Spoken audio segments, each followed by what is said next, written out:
LEGO Elves has, shall we say, a spectrum of quality, going from surprisingly neat to stepped on a Lego in the middle of the night awful. Now, because I'm a kind, caring person, and you don't want to sit through a bad cartoon, I'm reviewing the best of the LEGO Elves related things.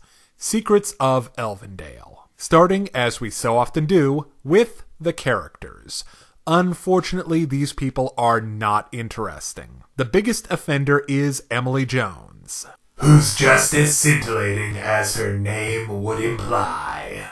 Emily has the cadence problem. She's nice in a non-specific way and undercharacterized in all other areas. This is, of course, because, as a blank slate, she's easy to identify with. Azari, the fire elf, and Naida, the water elf, have different but related problems. Azari almost has something by being the cool one, which isn't usually the fire guy's thing. The problem is, her attempts at being cool just boil down to dropping hackneyed slang.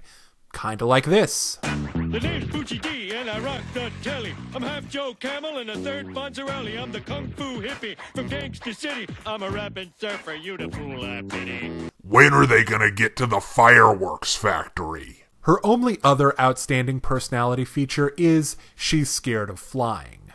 Doesn't she have like a pet flying dragon or something? She probably just walks the thing. Moving on to Naida. She's also almost interesting. She has one major pro, she makes potions, and one major con. She's dangerously naive and willing to trust the bad guy for literally no reason. The rest of the time she's just as dull as Emily. Now let's move on to the actually good characters. Farran is pretty consistently entertaining. He's the sort of dopey, non-threatening guy you'd expect to see in shows like this. Finally, the best character is Aira. She has both a personality, ditzy airhead, and a thing she does, builds complex mechanical devices.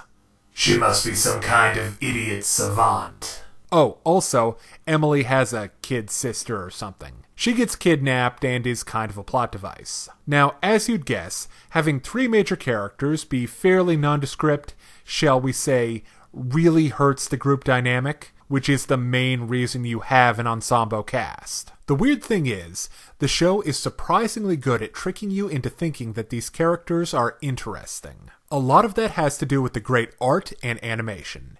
If you haven't guessed, Secrets of Elvendale is done by the same people that did Korra and Voltron. I mean, if you're gonna make a show where the characters all have powers themed around the classical elements, why not? In the moments where the heroes are making potions, fighting monsters, or building stuff out of Legos, the show looks great and is really exciting. Though it does look cheap in places. Yeah, usually when the characters are supposed to be running or flying or moving quickly. Also, the environments look really good. They weave Legos into the world in such a way that the whole thing looks like an awesome playset, as opposed to, say, Lord of the Rings, where it all feels like a real place. This effect works best with the buildings, particularly the elves' home tree and their buddy Rosalind's hideout. These places feel warm and lived in, but still plastic and toyetic. How toyetic can you get? Toyetic is a word created by marketing people.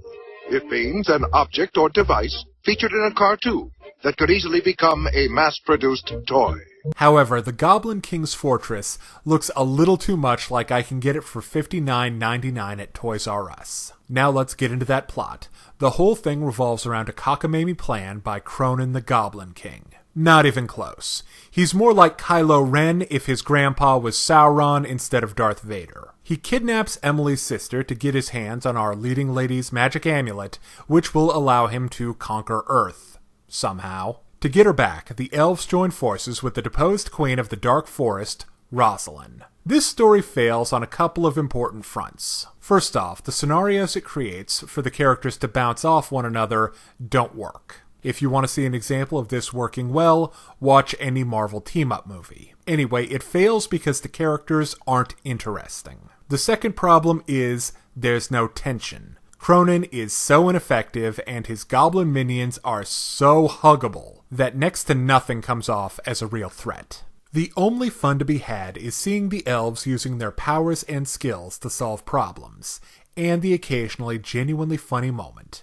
because there is reasonably good physical comedy and some nice one-liners. Okay, now it's time to break down the good and the bad in LEGO Elves, The Secrets of Elvendale. On the good side, Aira the airheaded genius and bargain basement Bolin do their best to make the proceedings fun. The art and animation is pretty and nice to look at, and the story works when the elves do, magical elf stuff. On the downside, Emily is about as interesting as a block of wood, and that's also true for Burnout and Wet Blanket here. Oh, and the bad guys are underwhelming even for a kid's show. So I give LEGO Elves, The Secret of Elvendale, a 3 out of 5. Now, if you're interested in more reviews of anime, movies, TV shows, comic books, or video games, check out my channel right here on YouTube. And find my Facebook and Deviantart pages for video updates and more.